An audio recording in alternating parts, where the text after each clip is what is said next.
Samajwadi party ने अपने परिवार के बाहर किसी का विकास नहीं किया, किसी अन्य गरीब का जिसने भी उभरने का प्रयास किया उसके साथ क्या हश्र हुआ, यह हर व्यक्ति जानता है।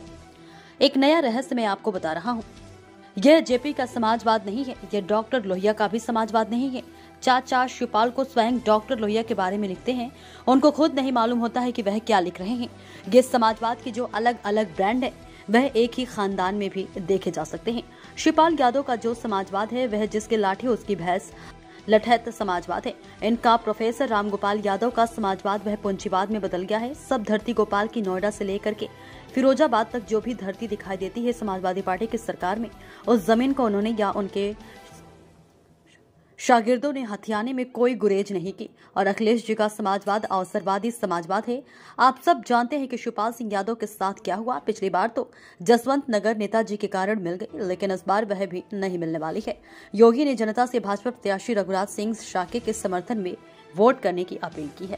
सरता भदरिया को जताने का काम किया था और इस बेटे को आशीर्वाद देने का काम किया था। मैं आपसे निवेदन कर रहा हूं, मैं एक भारतीय जनता पार्टी का सिपाही हूं, कार्यकर्ता हूं, भारतीय जनता आपका सेवक हूं। मंच में बैठे नेताओं का आशीर्वाद मिल रहा है, मैं बधाई दूंगा पूरे प्रदेश के नेतृत्व को, एक एक मंत्री को, एक एक विधायक को, पूरे लोग इस तरह से आशीर्वाद देने के लिए आए हैं। और पूरा संगठन से लेके, पूरे मंडल से लेके, बूथ से लेके सभी लोग इस तरह से लगे हुए मैं आशीर्वाद देने के लिए आया हूं। मैं साथियों निवेदन कर रहा हूं तो जो सेपाई भरवाल ने आपसे जो हमारा आप अपमान करने का काम किया, रघुराज साहब का अपमान नहीं किया कुत्ता कह के, हमारे पूरे समाज का, पूरी मेहरपुरी की जनता का अपमान करने का काम किया है। लेकिन साथियों, मेरे परिवार में संस्कार रहे, कभी किसी को बदभाषा न बोलने का काम करें।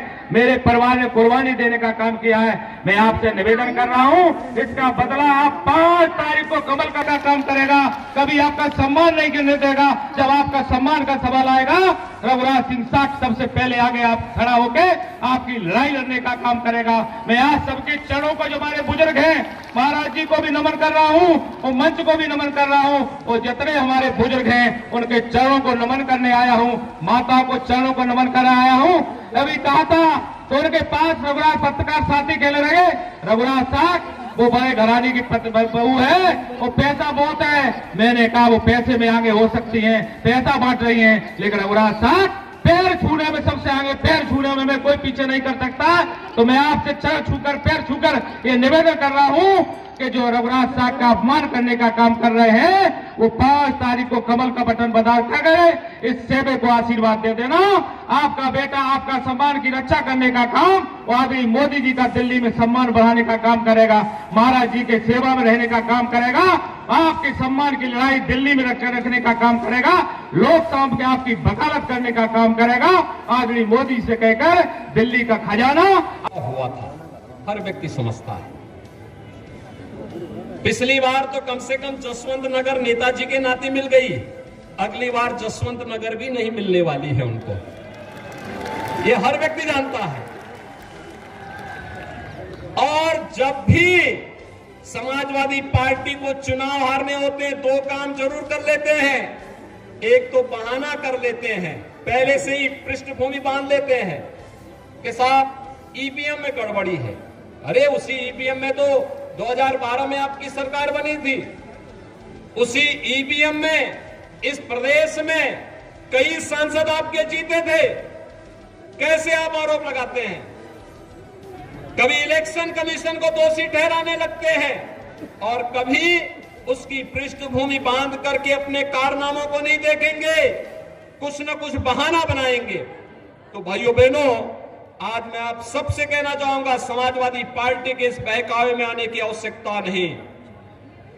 इनके पास जब भी चुनाव हारना होता 2 काम करेंगे, एक आरोप प्रत्यारोप, और दूसरा बेचारी डिंपल जी को चुनाव लड़ा करके हराने के लिए भेज देते हैं। फिरोजाबाद में भी इन्होंने यही किया था ना, और कन्नौज में भी यही किया था। चुनाव हारना है तो उनको आगे कर देते हैं।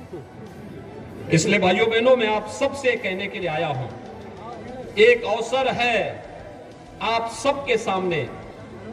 आप सब मैनपुरी लोकसभा सीट से जुड़े हुए, 5 विधानसभा क्षेत्र से जुड़े हुए, चाहे वो मैनपुरी हो, वो गांव हो, करहल हो, किसनी हो या जसवंत नगर के सभी मतदाता भाइयों बहनों के सामने, और वह है कि सिपाही खानदान से मुक्ति हो। यहाँ के नौजवानों के लिए, अन्नदाता किसानों के लिए, व्यापारियों के लिए, बहन बेटियों के लिए सुखद और सुरक्षित माहौल आगे बने, विकास की एक प्रक्रिया के साथ आगे बढ़ने का अवसर प्राप्त हो। इस देश से भारतीय जनता पार्टी में हमारे कार्यकर्ता गए हैं, लेकिन भाइयों बहनों, कभी भी समाजवादी पार्टी के लोग एक बार करते हैं, और इसलिए अब इसका नाम तो समाजवादी रखना भी मुझे लगता है यह अपने आप में जनता को भ्रम में डालने जैसा है।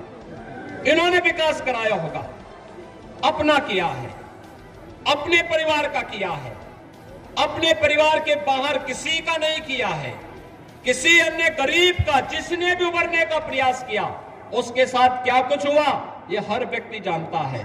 और भाइयों बहनों, आज तो मुझे आप सबको बताते हुए एक नया रहस्य मैं आपको बता रहा हूं। ये समाजवाद, ये जेपी का समाजवाद नहीं है, डॉक्टर लोहिया का समाजवाद भी नहीं है। चचा शिवपाल तो डॉक्टर लोहिया के बारे में लिखते हैं, लेकिन उनको स्वयं नहीं मालूम होता है कि वे क्या लिख रहे हैं, उनको स्वयं नहीं मालूम है। ये समाजवाद के जो अलग अलग ब्रांड हैं, वो एक खानदान में भी देखे जा सकते हैं। भाइयों बहनों, शिवपाल जी का जो समाजवाद है वह है जिसकी लाठी उसकी भैंस, यानी ये लठैत समाजवाद है इनका। प्रोफेसर राम गोपाल यादव का समाजवाद वह पूंजीवाद में बदल गया है। सब धरती गोपाल की, नोएडा से लेकर के फिरोजाबाद तक जो भी धरती दिखाई देती है, समाजवादी पार्टी की सरकार में उस जमीन को उन्होंने या उनके शागिर्दों ने हथियाने में कोई गुरेज नहीं की। और अखिलेश जी का समाजवाद अवसरवादी समाजवाद है।